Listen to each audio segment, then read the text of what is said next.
भारत आणि सेशेल या दोन देशांमध्ये कोणता लष्करी सराव आयोजित करण्यात आला आहे? एक्झरसाइज लिमिलाइट 2026 हा लष्करी सराव आयोजित करण्यात आला आहे. हा सराव सेशेल डिफेन्स अकॅडमी येथे आयोजित करण्यात आला.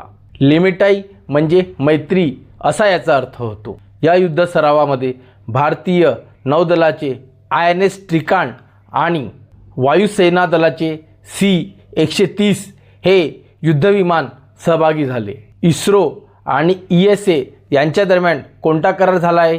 पृथ्वी निरीक्षण मोहिमेसाठी या दोघांमध्ये करार झाला आहे. ESA म्हणजे काय?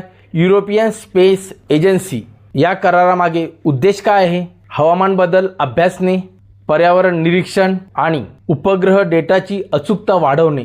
गृह मंत्रालयाने LOC म्हणजे लुकआउट सर्कल या संदर्भात नियम बदलले आहेत. स्टॅट्युटरी बोर्ड थेट LOC जारी करू शकणार नाही. मग स्टॅट्युटरी बोर्ड म्हणजे काय? कायदेशीर संस्था.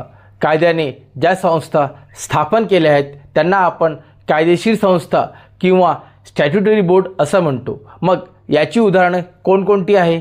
SEBI, security and exchange board of India, NHRC, CIC आणि NWC यासारख्या संस्थांना कायदेशीर संस्था म्हणजे स्टॅट्युटरी बॉडी असे म्हणतात. अशाच प्रकारचे जर कधी आपल्याला करंट अफेअर पाहिजे असेल तर संकेत सर एक्सप्लेन या यूट्यूब चॅनलला सबस्क्राईब करा आणि या व्हिडिओला लाईक करायला विसरू नका. थँक्यू.